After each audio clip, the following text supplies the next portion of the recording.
لِتُؤْمِنُوا بِاللَّهِ وَرَسُولِهِ، اے لوگو تاکہ تم اللہ اور اس کے رسول پر ایمان لو. یہ پہلا مقصد اس آیت میں. اور دوسرا وَتُعَزِّرُوهُ وَتُوَقِّرُوهُ، اور رسول اللہ صلی اللہ علیہ وسلم کی تعظیم اور توقیر کرو. وَتُسَبِّحُوهُ بُكْرَةً وَأَصِيلًا، اور صبح اور شام، صبح کی نماز اور باقی جو شام کی چاروں نمازیں ان کا تذکرہ ہے. اللہ کی پاکی بیان کرو. میں تو کہتی ہوں کہ ہر ٹائم اللہ تعالی کی پاکی بیان کرو، ٹھیک ہے، زبان آپ کی تر رہے ذکر خدا اور ذکر مصطفیٰ سے. اس آیت سے پتہ چلا کہ اللہ تعالیٰ کی بارگاہ میں رسول اللہ کی شان، تعظیم اور توقیر انتہائی مطلوب اور بے انتہا اہمیت کی حامل ہے، کیونکہ یہاں اللہ تعالیٰ نے اپنی تسبیح پر اپنے محبوب کی تعظیم اور توقیر کو مقدم فرمایا. دوسرے نمبر پہ ہے نا، تیسرے نمبر پہ پھر اس کے بعد فرمایا تسبیح بیان کرو. اور جو لوگ ایمان لانے کے بعد آپ کی تعظیم کرتے ہیں ان کے کامیاب اور بامراد ہونے کا اعلان بھی رب کر رہا ہے. فالذین آمنوا بہ، تو وہ لوگ جس نبی پر ایمان لائیں، وعزروہ ونصروہ، اور ان کی تعظیم کریں اور ان کی مدد کریں. واتبعوا النور الذی انزل معہ، اور اس نور کی پیروی کریں، یعنی قرآن کریم، احادیث کریمہ، جو احکامات رسول اللہ صلی اللہ علیہ وسلم دے رہے ہیں وہ ان سب کی پیروی کریں جو ان کے ساتھ نازل کیا گیا. قرآن کریم کی بڑی شان ہے میرے بچوں. ان کو ملے گا کیا مولا کریمہ؟ یہ سب کچھ کرنے پر رب کہتے ہیں اولئک ھم المفلحون، وہی لوگ جو ایمان لائے، تعظیم کی اور پیروی کی اور محبوب کے دین کی مدد کی، محبوب کی مدد کی. اولئک ھم المفلحون، تو وہی لوگ فلاح پانے والے ہیں. فلاح بڑا خوبصورت لفظ ہے. دینی، دنیاوی، اخروی ساری کامیابیاں اس میں آ جاتی ہیں. دیکھیں ایک رول ہے کہ جب بندہ بادشاہ بنتا ہے، دنیا کے شہنشاہوں کا اصول یہی ہے نا کہ جب ان میں سے کوئی شہنشاہ آتا ہے، بنتا ہے، تو اپنی تعظیم کے اصول اور اپنے دربار کے آداب خود بناتا ہے.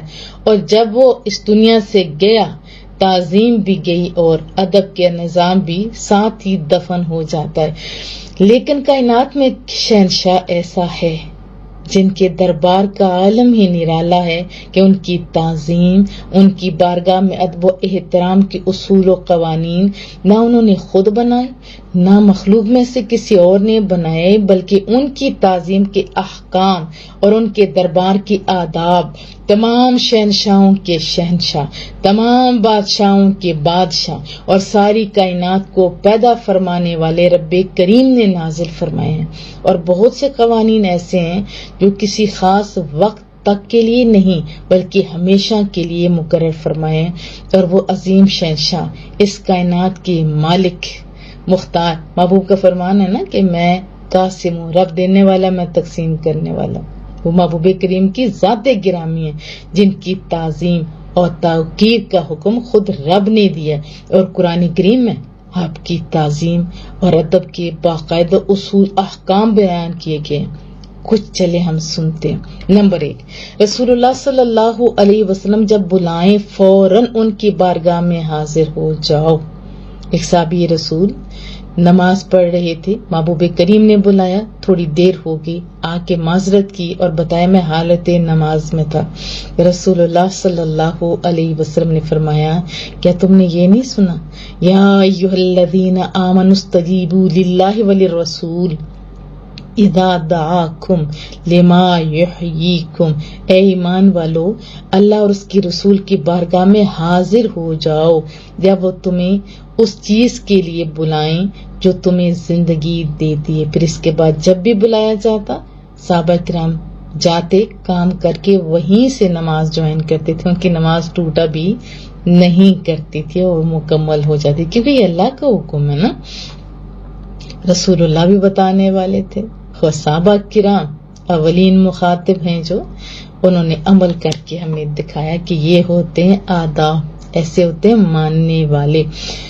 پھر بارگاہ رسالت میں کوئی بات عرض کرنے سے پہلے صدقہ دو، یہ بھی قرآن کریم ہے، سورۃ المجادلہ کے اندر ہے، یا ایھا الذین آمنوا اذا ناجیتم الرسول فقدموا بین یدی نجواکم صدقہ، اے ایمان والو جب تم رسول اللہ صلی اللہ علیہ وسلم سے تنہائی میں کوئی بات عرض کرنا چاہو تو اپنے عرض سے پہلے کچھ صدقہ دے دو، ذالک خیر لکم واطہر، یہ تمہارے لیے بہتر ہے اور بہت ستھرا ہے، فَإِن لَّمْ تَجِدُوا فَإِنَّ اللَّهَ غَفُورٌ رَحِيمٌ، پھر اگر تم اس پر قدرت نہ پاؤ تو اللہ تعالیٰ بخشنے والا مہربان ہے۔ بعد میں وجوب کا حکم منسوخ ہو گیا تھا، کیونکہ ایک مسئلہ پوچھنے، ایک ملاقات پہ جب پیسے دینے پڑیں تو پھر تو بندہ دیکھو، ابھی جیسے ہم لوگ فری میں بتا دیتے ہیں تو ایک ہی سوال جو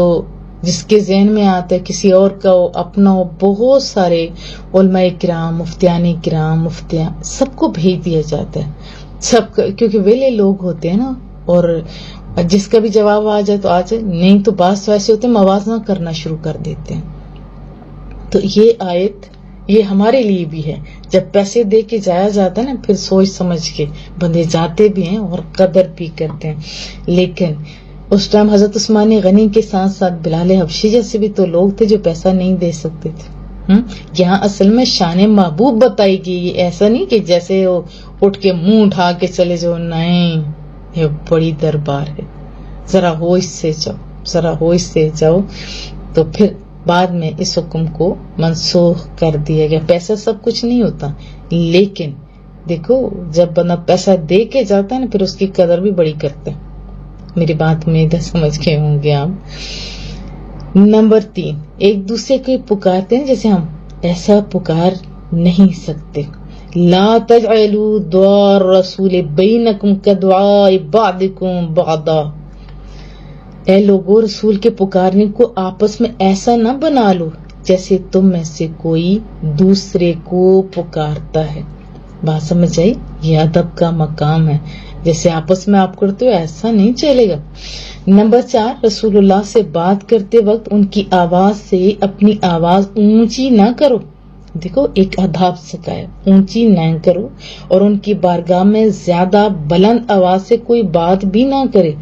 یا ایھا الذین آمنوا لا ترفعوا اصواتکم فوق صوت النبی، اے ایمان والو اپنی آوازیں نبی کی آواز پر اونچی نہ کرو۔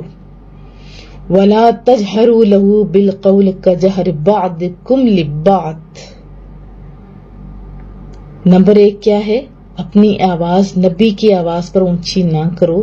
نمبر 2، ان کی حضور زیادہ بلند آواز سے کوئی بات نہ کہو، جیسے ایک دوسرے کے سامنے بلند آواز سے بات کرتے ہو۔ اگر کریں گے تو کیا ہوگا مولا کریمہ؟ اللہ کہتے ہیں تحبط اعمالکم، کہ کہیں تمہارے اعمال برباد نہ ہو جائیں، وانتم لا تشعرون، اور تمہیں خبر نہ ہو، پتہ بھی نہ چلے اعمال کے۔ پہلے مخاطب کون ہے؟ صحابہ کرام، ان کی کتنی قربانیاں ہیں، کتنی زیادہ جان مال سب کچھ نچاور کر دیا رسول اللہ پہ، یہ ان کو رب کہہ رہے، اور میں اور آپ خالی ہاتھ ہیں، ہم لوگ ہمارے پلے ہی کچھ نہیں، اور جو ہے تو اس طرح ہم ادب کو چھوڑ دیں گے تو وہ بھی چلا جائے گا۔ یہ شان مصطفیٰ اس آیت سے سمجھنے کی کوشش کریں۔ پھر ایسے الفاظ جو ہوتے ہیں نا ایک جیسے، جس سے ایک ادب والا دوسرا ادب والا نہ ہو، اس سے بھی اللہ تعالیٰ نے منع کر دیا۔ جیسے رائنا کا لفظ ہے، یا ایھا الذین آمنوا لا تقولوا راعنا، اے ایمان والو راعنا نہ کہو۔ راعنا ایک معنی ہوتا ہے، ہم نے سمجھا نہیں ہے، آپ دوبارہ بتا دیں۔ عبرانی زبان میں اس میں یعنی ایسے الفاظ ہیں جو اچھے نہیں ہیں، ان میں سے ایک گڈری ہے جو بکریاں چرانے والا، استغفر اللہ تعالی، یعنی بے ادبی کے ساتھ وہ کہتے تھے، یہود کہتے تھے زبانوں کو ٹیڑھا میڑھا کر کے، تو اللہ تعالیٰ نے منع کر دی کہ راعنا مت کہو۔ پھر کیا کہیں؟ وقولوا انظرنا، یوں عرض کرو کہ حضور ہم پر نظر کیجئے۔ یہ کون کہتے تھے؟ صحابہ کرام۔ جب کچھ سمجھ نہیں آتا تھا تو صحابہ کرام عرض کرتے تھے کہ رائنا محبوبہ، تو اللہ تعالیٰ نے فرمایا کہ نہیں، ایسا نہیں آپ کر سکتے، ایسا آپ کہ لا تقولو، مت کہو رائنا۔ صحابہ کرام جیسا کوئی ادب کر سکتے ہیں؟ نہیں، کھول کے آنکھ نہیں دیکھتے تھے، اور سوال کسی ٹائم بھی منہ سے نکلتا نہیں تھا محبوب کا تو حاضر ہو جایا کرتے تھے۔ سب کچھ جان مال قربان کرنے والے صحابہ کرام، ان کو رب کہہ رہے لا تقولوا راعنا، تو ہم بھی جب بولیں ذرا ہوش سے بولیں، ہوش سے۔ میں نے بہت ساری کتابوں میں بہت کچھ پڑھا، استغفر اللہ تعالیٰ، یہ شان رب سے کہا رہا ہے۔ کہتے ہیں لوگ کہ ہمارے دل میں بڑی تعظیم، بھئی دل میں ہے تو زبان سے بھی نظر آنی چاہیے، اگر دل میں ہوتی تو باہر نکلتی نا۔ وقول انظرنا، الٹرنیٹیو بتایا، یوں عرض کرو کہ حضور ہم پر نظر کیجئے، انظرنا کہا کرو، رائنا نہیں چلے گا، انظرنا کہا کرو۔ پھر فرمایا ایسا کہنے کی حاجت کیوں آتی ہے؟ واسمعوا، پہلے ہی غور سے سن لیا کرو۔ یہ دیکھیں کتنے واضح طور پر بتائے، اس میں ہمارے لیے بہت سارے رول ہیں، ہمارے لیے بھی بہت سارے رول ہیں کہ اگر بچے کو رائے راست پر لگانا ہے تو اس کو الٹرنیٹو دینا پڑے گا، ٹھیک ہے؟ اور آپ کو بھی بات دھیان سے سننی پڑے گی، کس کی؟ اللہ اور اس کے رسول صلی اللہ علیہ وسلم کی۔ خود سیکھا ہوگا تو کسی کو سکھا سکیں گے نا۔ اللہ ہم پر رحم اور کرم فرمائے۔ وَلِلْكَافِرِينَ عَذَابٌ أَلِيمٌ، اور کافروں کے لیے جو مانتے نہیں، انکار کرنے والے، ان کے لیے دردناک عذاب ہے۔ پھر فرمایا کسی قول اور فعل میں بھی ان سے آگے نہیں بڑھو۔ یا ایھا الذین آمنوا لا تقدموا بین یدی اللہ ورسولہ، اے ایمان والو اللہ اور اس کے رسول سے آگے نہ بڑھو۔ واتقوا اللہ، اور اللہ تعالیٰ سے ڈرو۔ ان اللہ سمیع علیم، بے شک اللہ تعالیٰ سننے والا اور جاننے والا، یعنی کسی بھی بات میں، قول میں، فعل میں آگے نہیں ہونا آپ نے، خود کو بڑھانی، بکریوں کی طرح میں نہیں کرنے آپ نے، ٹھیک ہے؟ جیسے صحابہ کرام فرمایا کرتے تھے نا، اللہ اور اس کے رسول بہتر جانتے ہیں، کوئی بھی بات ہے اللہ اور اس کے رسول بہتر جانتے ہیں۔ اور پکارنے کا انداز بتایا، ان الذین ینادونک من وراء الحجرات اکثرهم لا یعقلون، بے شک جو لوگ آپ کو حجروں کے باہر سے پکارتے ہیں ان میں اکثر بے عقل ہیں، جیسے کہتے ہیں وہ بے وقوف ہیں، وہ بدو لوگ ہیں۔ بات سمجھ آ گئی؟ اللہ تعالیٰ نے انہیں بے وقوف کہا، اور پھر تعظیم کی تعلیم دی اللہ تعالیٰ نے۔ وَلَوْ أَنَّهُمْ صَبَرُوا حَتَّى تَخْرُجَ إِلَيْهِمْ، اور اگر وہ صبر کرتے یہاں تک کہ آپ ان کے پاس خود تشریف لے آتے، لَكَانَ خَيْرًا لَهُمْ، لَكَانَ خَيْرًا لَهُمْ، تو یہ ان کے لیے بہتر تھا۔ یہ آوازیں جو دے رہے ہیں نا، یہ نہیں، صبر کرتے تو یہ ان کے لیے بہتر تھا کہ آپ خود وہاں پہ تشریف لے جاتے۔ واللہ غفور الرحیم، اور اللہ تعالیٰ بخشنے والا اور مہربان ہے۔ محبوب کے گھر میں انٹری کی اجازت بھی لینی ہے، یہ رب نے سمجھایا، اور وہاں جا کے بیٹھ نہیں جانا۔ رسول اللہ صلی اللہ علیہ وسلم نے کبھی نہیں فرمایا میں تنگ ہو رہا ہوں آپ کیسے آ جاتے ہو، ایسے کچھ بھی نہیں۔ اللہ نے خود بتایا، یا ایھا الذین آمنوا، اے ایمان والو، جی اللہ جی کیا حکم ہے؟ لا تدخلوا البیوت النبی، نبی کے گھروں میں نہ حاضر ہو، نہ داخل ہو جایا کرو، الا ان یؤذن لکم، مگر یعنی جب اجازت نہ ہو تو تب تو نہیں، اور جب تک اجازت نہ ہو، اجازت ملے تو تم اندر جا سکتے ہو۔ الا طعام غیر ناظرین اناہ، یوں نہیں کہ خود ہی ان کے گھر میں جاؤ اور پھر پکنے کا انتظار کرتے رہو، کھانا پک رہے کھا کے جائیں گے، ایسا نہیں کرو، ایسا نہیں کرو۔ ولیکن اذا دعیتم فادخلوا فاذا طعمتم فانتشروا، ہاں جب تمہیں بلایا جائے تو جاؤ آپ، پھر جب کھانا کھا لو تو چلے جاؤ، تو کیا کر فانتشروا چلے جو ولا مستأنسین لحدیث، اور یہ نہ ہو کہ باتوں سے دل بہلاتے ہوئے بیٹھے رہو، ایسا نہیں کرنا آپ نے. محبوب کا ٹائم بڑا قیمتی ہے. ان ذالکم کان یؤذی النبی فیستحیی منکم، اور یہ نہ ہو کہ دل بہلانے کے لیے بیٹھے رہو، بے شک یہ بات نبی پاک صلی اللہ علیہ وسلم کو اذیت ایذا دیتی تھی، وہ تو تمہارا لحاظ فرماتے تھے، وہ حیا فرماتے تھے. واللہ لا یستحیی من الحق، اور اللہ تعالیٰ حق بیان کرنے میں شرم نہیں فرماتا. اللہ تعالیٰ کھل کے بتا رہا ہے ایسا نہیں کرو، یہی حق ہے، یہی سچ ہے. وَإِذَا سَأَلْتُمُوهُنَّ مَتَاعًا فَاسْأَلُوهُنَّ مِنْ وَرَاءِ حِجَابٍ، اور جب تم نبی کی بیویوں سے کوئی سامان مانگو تو پردے کے باہر سے مانگو، پردے کے باہر سے مانگو، یہ اللہ کا حکم ہے. اور امہات المومنین تمام امت کی مائیں، یہ بات سمجھے، مائیں ہیں. رسول اللہ اس دنیا سے تشریف لے جائیں، ان کے ساتھ کوئی نکاح نہیں کر سکتا. اللہ تعالیٰ حکم دے رہا ہے کہ کچھ مانگنا ہو تو پردے کے پیچھے سے مانگو. وہ حیا والی تھی، پھر بھی کیا حکم ہے؟ پردے کے باہر سے مانگو. ذالکم اطہر لقلوبکم وقلوبہن، تمہارے دلوں اور ان کے دلوں کے لیے یہ زیادہ پاکیزگی کی بات ہے. یہ اللہ تعالیٰ فرما رہے وما کان لکم ان تؤذوا رسول اللہ ولا ان تنکحوا ازواجہ من بعدہ ابدا ان ذالکم کان عند اللہ عظیما. اور تمہارے لیے ہرگز جائز نہیں کہ رسول اللہ کو ایذا دو، تکلیف دو، اور نہ ہی یہ جائز ہے کہ ان کے بعد کبھی ان کی بیویوں سے نکاح کرو، بے شک یہ اللہ کے نزدیک بڑی سخت بات ہے. یہ اللہ تعالیٰ احکام سکھا رہا ہے، یہ ادب سکھا رہا ہے. یہاں سے ہم عورتوں کو بھی کچھ سمجھنا چاہیے.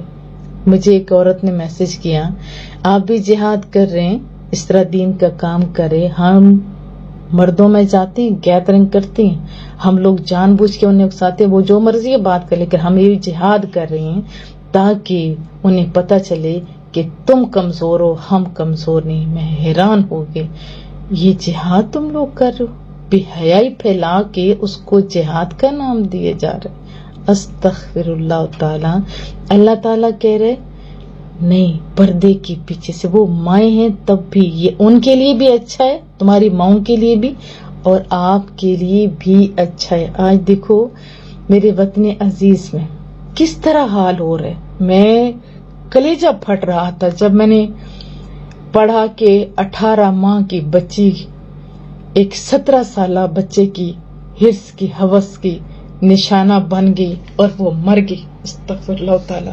کبھی 6 سال کی بچی، کبھی 8 کی، اور کبھی کتنے سالوں کے بچے ہیں، اور بچے کوئی بھی محفوظ اب نہیں رہا. برائیاں اس حد تک بڑھ گئیں. میں آپ سب سے یہ ریکویسٹ کروں گی حیا کا دامن نہ چھوڑیں. اللہ تعالیٰ نے یہ پردے کا حکم دیا ہے، یہ آپ کے لیے، یہ میرے لیے. ہاں کچھ دیکھیں ممالک میں ایسا ہے کہ وہاں جا کے ظاہر شور بھی ساتھ ہوتے ہیں، وہاں کچھ ایسے حالات بھی نہیں ہوتے، سارے اپنے اپنے کام کر رہے ہوتے، قوانین بھی سخت ہوتے ہیں، ہر جگہ کیمرہ بھی لگے ہوئے ہوتے ہیں. وہاں پہ اب جو چاہتی ہوتی ہے نا پردہ اتارنا، تو وہ ان کے لیے موزوں جگہ لگتی ہے. چلے وہاں پہ تو آپ کر لو. اب پاکستان میں لوگ ویسے ہی کاپیز کر رہے ہوتے، جو باہر کے بندے ان کو بڑی اٹریکٹیو لائف باہر کی لگتی ہے، اور یہی جو باہر سے پاکستان وہ لوٹ کے جاتی ہیں، کیونکہ پردہ تو بھی سر بال چھپانے تک رہ گیا ہے، حالانکہ پورے جسم کا پردہ ہے، پورے جسم کا پردہ ہے. جب پاکستان یہی لوگ جاتے ہیں تو وہ جو پیچھے بیٹھے ہوئے ہوتے ہیں نا، وہ پھر یہ تو سر ڈھانپ کے جاتی ہیں، وہ پھر سر سے دوپٹہ بھی اتار دیتے ہیں. میں یہ کہوں گی کہ غلط ہے. اگر آپ کے ممالک کے اندر جہاں آپ جاتے ہو وہاں کچھ اچھا ماحول ہے، وہاں کیمروں کا ڈر ہے، شوہر ساتھ ہوتے ہیں، تو جو وہاں کرنا ہے کرو، لیکن وطن عزیز پاکستان میں آ کے پردہ ایسے ہی کرو جیسے کرنا چاہیے، کیونکہ وہاں کے حالات بہت زیادہ خراب ہو گئے. امید ہے آپ میری بات سمجھ گئے ہوں گے. یہ دلیلیں مت دو کہ فلاں عالم کہتے ہیں کہ منہ کا پردہ نہیں فلاں. دیکھو ساری اٹریکشن ہوتی ہے منہ کے اندر. پھر آئیز برو بنائے ہوئے ہوتے ہیں, میک اپ کیا ہوتا ہے, نہیں تو اسکن کی اتنی کیئر کی ہوئی ہوتی ہے. باہر سے جو لوگ جاتے ہیں ویسے چٹے چٹے وہ ہوتے ہیں, تو اس طرح تو زیادہ اٹریکٹیو ہو جاتے ہیں نا. تو پاکستان میں جو پردہ کر رہی ہوتی ہے وہ مردوں کے اپنے شوہروں کے لیے بھی عذاب ہوتی ہیں, پھر ان کے شوہر بھی کہتے ہیں جب وہ نہیں کر رہی تو. اسی طرح میرے اپنے سامنے کسی نے بات کی تھی کہ وہ جب نہیں کر رہی تو ہم کیوں کریں. میں نے کہا ٹھیک ہو گیا. حالانکہ اللہ کا حکم سب کے لیے, یہ ماؤں کو حکم دیا گیا کہ آپ کے لیے بھی اچھا ان کے لیے بھی اچھا, تو آپ کیا ان سے زیادہ حیا والے ہیں؟ میرے بچوں سمجھنے کی کوشش کرو ورنہ تباہ ہو جاؤ گے. اور آپ کی وجہ سے جو لوگ خراب ہوئے قیامت والے دن ان کی وجہ سے بھی آپ کی پکڑ ضرور ہوگی. یاد رکھیں. تو ان آیات میں احکام بڑے واضح ہیں. رسول اللہ کے ادب اور تعظیم مطلوب ہے, اور ان کا ادب اور تعظیم نہ کرنا اللہ کی بارگاہ میں انتہائی سخت ناپسندیدہ ہے, اور اس پر وعیدیں بھی بہت زیادہ آئی ہوئی ہیں. تو ادب لازمی کرنا ہے. صحابہ کرام وہ پیاری ہستیاں جنہوں نے اللہ کے حبیب کی زبان اقدس سے اللہ تعالیٰ کے احکام سنے, جن میں آپ کی تعظیم, توقیر, ادب و احترام کرنے کا فرما دیا گیا. اس لیے ان پیاری پیاری ہستیوں نے پھر انتہا کر دی اور رسول اللہ صلی اللہ علیہ وسلم کی صحبت کا فیض زیادہ حاصل کیا. رسول اللہ سے انتہائی محبت کرتے تھے صحابہ کرام. اس کے باوجود تعظیم اور توقیر میں کوتاہی اور تقصیر کے کبھی مرتکب نہیں ہوتے تھے, بلکہ ہمیشہ محبوب کی تعظیم اور توقیر میں اضافہ ہی کرتے رہتے تھے.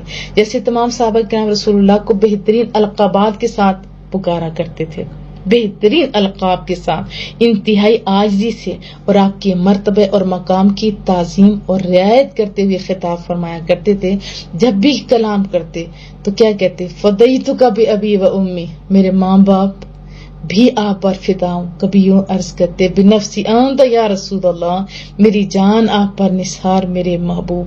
حضرت اسامہ فرماتے ہیں کہ میں رسول اللہ صلی اللہ علیہ وآلہ وسلم کی بارگاہ میں حاضر تھا تو دیکھا صحابہ کرام آپ کے ارد گرد اس طرح ساکن بیٹھے ہوئے تھے گویا ان کے سروں پر پرندے بیٹھے ہوں. یعنی پرندے بیٹھے ہوں, ذرا سے ہلا توڑ کے پرندے.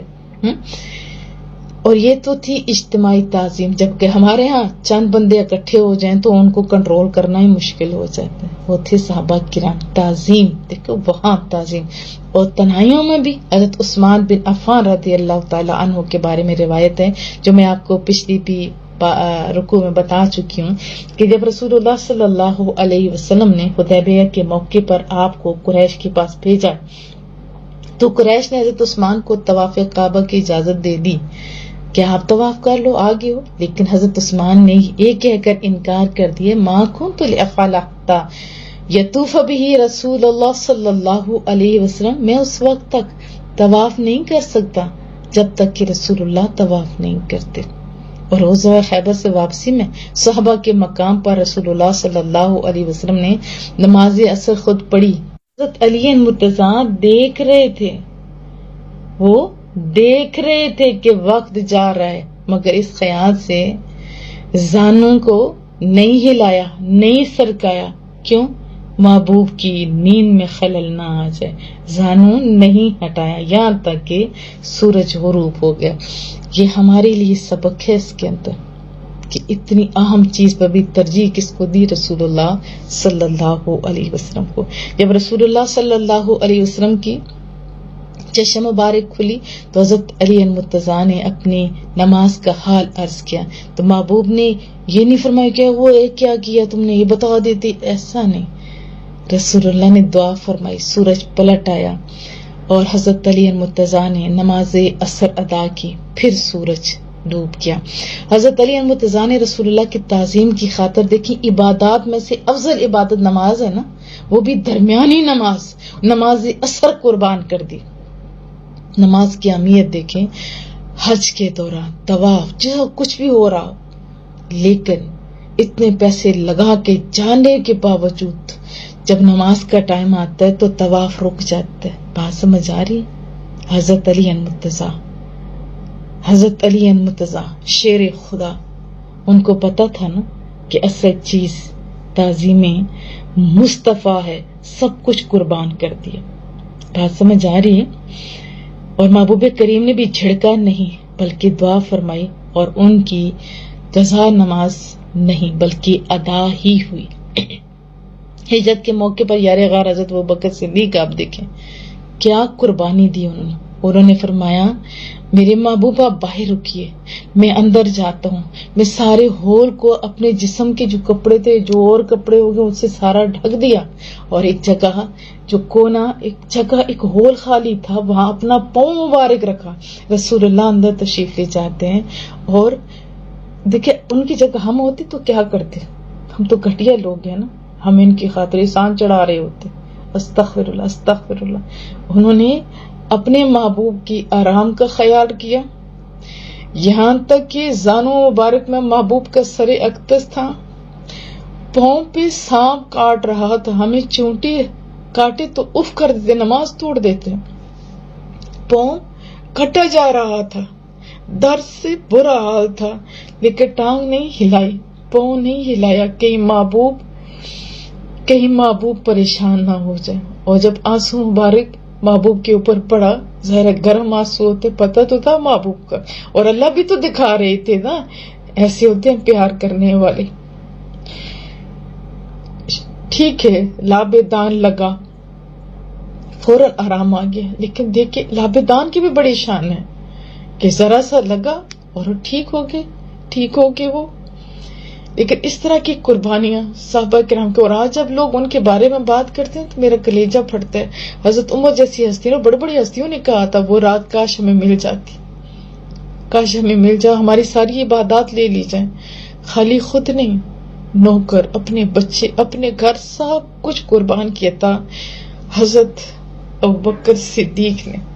یہ ہے شانوں والے. اور حضرت علی مرتضیٰ ہجرت کی رات دیکھیں اس چارپائی پہ جو ارد گرد دشمن سارے تاغ میں مارنے کے لیے، محبوب نے فرمایا ساری امانتیں واپس کر کے اس چارپائی پہ سو جو امانتیں واپس کر کے آنے. انہوں نے مجھ سے کچھ نہیں بولا کہ وہ ہماری جان لینے پہ آئے ہوں اور ہم ایسے، کوئی خطرہ نہیں، بلکہ فرمانے لگے اسی رات تو مجھے یقین تھا کہ میں صبح اٹھوں گا. یہ تھے صحابہ کرام. حضرت علی مرتضیٰ ادھر دیکھیں عصر کی نماز قربان کرتے ہیں، ادھر حضرت ابوبکر صدیق ہیں. یہ دیکھیں شانوں والے لوگ ہیں، ان کو پتا تھا اصل کیا چیز ہے. اصل ہے تعظیم میں مصطفیٰ صلی اللہ علیہ وسلم، لتؤمنوا باللہ ورسولہ وتعزروہ. اس سے کیا پتہ چلا؟ تمام مخلوق پر محبوب کی اطاعت واجب ہے. نمبر 2، ہمارا ایمان رسول اللہ صلی اللہ علیہ وسلم کی بشارات اور شہادت پر موقوف ہے، نہ کہ محبوب کریم صلی اللہ علیہ وسلم کا ایمان خالی. ٹھیک ہے. پھر اسے یہ بھی پتہ چلا کہ دین اور ایمان محبوب کی تعظیم کا بھی نام ہے. یہ فتاوی جات کے اندر لکھا. اس کی وجہ کیا ہے کہ محبوب کا فرمان ہے تم میں سے کوئی مومن ہو ہی نہیں سکتا جب تک میں اسے اس کی جان، مال، عزت، آبرو سے زیادہ پیارا نہیں ہو جاتا. پھر اعلیٰ حضرت نے اس کے بارے میں بڑی اچھی باتیں لکھی کہ دیکھو رب فرماتے ہیں انا ارسلناک شاہدا ومبشرا ونذیرا، ہم نے تمہیں بھیجا گواہ اور خوشخبری دیتا، ڈر سناتا ہوا. لتؤمنوا باللہ ورسولہ وتعزروہ وتوقروہ وتسبحوہ بکرۃ واصیلا. آیت کے تحت دیکھیے کیا پتہ چلا کہ اللہ اور اس کے رسول پر ایمان لاؤ. دوسرا، رسول اللہ کی تعظیم و توقیر. خالی ایمان لانا مقصود ہوتا تو علیحدہ تعظیم اور توقیر نہ کہا جاتا. بات سمجھ آ رہی ہے نا؟ اور پھر تیسرے نمبر پر فرمایا کہ صبح و شام اللہ تعالی کی عبادت یعنی بندگی کرو، تسبیح بیان کرو. اب یہاں پہ اتنے امپورٹنٹ پوائنٹس ہیں کہ آپ خود میں آپ کو کہوں گی ایک تفسیر کا نام میرے ذہن میں آتا ہے نہیں تو میں آپ کو ریٹن کروا، ذرات و جنان اس کے تحت لکھا گیا ہے، آپ اس کو بھی لازمی پڑھ لیجیے. اس میں اور جو تعظیم نہیں کرتے نا، جو تکریم نہیں کرتے، خالی یہ سمجھ، میں نے ایک کتاب میں پڑھا تھا استغفر اللہ کہتے ہوئے ڈر لگتا ہے کہ رسول اللہ کا مقام ایسے ہے کہ آپ کو اللہ اور اس کے رسول پر ایمان لانا چاہیے. پھر جیسے ڈاکیا ہوتا ہے وہ احکام آپ تک پہنچا دیتا ہے, بس آپ وہ خط لو کھولو اور اس کے مطابق عمل کرو, باقی ان کا کام نہیں. اور میں کام کے رہ گئی تھی کہ قرآن کریم تو کچھ اور کہتے ہیں اور لکھنے والی کتابیں کیسے لکھ رہی ہیں. استغفر اللہ تعالیٰ. دیکھیں جو تعظیم و تکریم نہیں کرتے نا وہ تھوڑا سن لیں. وقدمنا الی ما عملوا من عمل فجعلناہ ہباء منثورا. جو کچھ اعمال انہوں نے کیے ہم نے سب برباد کر دیے. پھر آپ کو پتہ چلے گا عاملۃ ناصبہ, عمل کریں مشقتیں بھریں, تسلا نارا حامیہ, بدلہ کیا ہوگا بھڑکتی ہوئی آگ. تو پھر بتاؤ کیا ہوگا پھر, کیونکہ قرآن کریم ہمیں پہلے بتا چکے ہیں قل ان کان آباؤکم وابناؤکم واخوانکم وازواجکم وعشیرتکم واموال اقترفتموها وتجارۃ تخشون کسادها ومساکن ترضونها احب الیکم من اللہ ورسولہ وجہاد فی سبیلہ فتربصوا حتی یأتی اللہ بامرہ واللہ لا یہدی القوم الفاسقین. اے نبی آپ فرما دیجئے لوگو, اگر تمہارے باپ, تمہارے بیٹے, تمہارے بھائی, تمہاری بیویاں, تمہارا کنبہ, تمہاری کمائی کے مال اور وہ سوداگری یعنی بزنس جس کے نقصان کا تمہیں اندیشہ ہے اور تمہارے فیوریٹ مکان, ان میں سے کوئی چیز بھی اگر تم کو اللہ اور اس کے رسول اور اس کی راہ میں جہاد کرنے سے زیادہ محبوب ہے تو انتظار رکھو. کس چیز کا؟ اللہ کہتا ہے یہاں تک کہ اللہ اپنا عذاب اتار دے. اور اللہ تعالیٰ بے حکموں کو راہ نہیں دکھاتا اور اللہ تعالیٰ فاسقوں کو, نافرمانوں کو سیدھی راہ نہیں دکھاتا. تو یہاں پہ کوئی رشتہ چھوڑا ہے اللہ تعالیٰ؟ نہیں. سارے رشتوں سے زیادہ پیارا اللہ اور اس کے رسول ہونے چاہیے. تو ذرا اپنا محاسبہ نہ کر لیں. بخاری شریف کی حدیث طیبہ حضرت انس بن مالک راوی ہیں, لا یؤمن احدکم حتی اکون احب الیہ من والدہ وولدہ والناس اجمعین. تم میں کوئی مسلمان نہیں ہوگا جب تک میں اس کے ماں, باپ, اولاد اور سب آدمیوں سے زیادہ پیارا نہ ہو جاؤں. تو ہم ذرا اپنا محاسبہ نہ کر لیں. خالی لا الہ کہہ دیں اور پھر سمجھیں کہ جنت ہمارا انتظار کری, ایسا نہیں ہو سکتا. ہر پیاری چیز سے بھی زیادہ پیار ہمیں کس سے ہونا چاہیے؟ اللہ اور اس کے رسول سے ہونا چاہیے. اور کان کھول کے سن لو. احسب الناس ان یترکوا ان یقولوا آمنا وهم لا یفتنون. کیا لوگ اس گمان میں کتنا کہہ لینے پر چھوڑ دیے جائیں گے کہ ہم ایمان لائے اور ان کی آزمائش نہیں ہوگی؟ یہاں بھی مسلمانوں کو, کلمہ گوؤں کو ہوشیار کیا جا رہا ہے. قرآن حدیث میں کیا پتہ چلا؟ محمد رسول اللہ صلی اللہ علیہ وآلہ وسلم کی تعظیم اور محبوب کریم کی محبت کو تمام جہان پر تقدیم ہونا چاہیے, مقدم ہونا چاہیے, ہر رشتے, ہر چیز سے بھی. اور جو محبوب کی تعظیم نہیں کرتا پھر اسے ہمیں ایسے دور ہونا چاہیے جیسے دودھ سے مکھی کو نکال کے پھینک دیا جاتا ہے, چاہے کوئی کتنا ہی قریبی رشتہ دار کیوں نہ ہو. حضرت علامہ اقبال رحمۃ اللہ علیہ فرماتے ہیں کوئی 99 باتیں رسول اللہ کے حق میں کرے اور ایک بات ایسی کرے جسے تعظیم میں کمی ہو رہی ہو تو اتنے دور بھاگ جاؤ کہ مڑ کے نظر نہ آئے وہ بندہ, کیونکہ آپ کے ایمان کو خطرہ ہے. تو کیا میں توقع رکھوں؟ کفار نے یہی کہا تھا کہ مسلمان کو مٹانا ہے تو عشق مصطفیٰ مٹا دو. وہ تو نہ مٹا سکے, لیکن ہمارے ان کے خریدے ہوئے جو مفتیان کرام ہیں انہوں نے وہ کام کر دکھایا. کیا میں توقع رکھوں کہ ہم بھی جیسے اعلیٰ حضرت اور پھر حضرت علامہ اقبال نے فرمایا تھا کہ محمد سے وفاتوں نے تو ہم تیرے ہیں, یہ جہاں چیز ہے کیا لوح و قلم تیرے ہیں. کیا اس میں ہم اپنا کردار ادا کریں گے؟ صبح شام ہر ٹائم ہمیں پتہ ہونا چاہیے کہ ہم کیا کر رہے ہیں, پھر قرآن و سنت کے مطابق کر رہے یا نہیں کر رہے. اگر نہیں کر رہے تو غلط ہے. ہمیں خود پتہ ہوگا تو ہم اپنے بچوں کو بتا سکیں گے نا.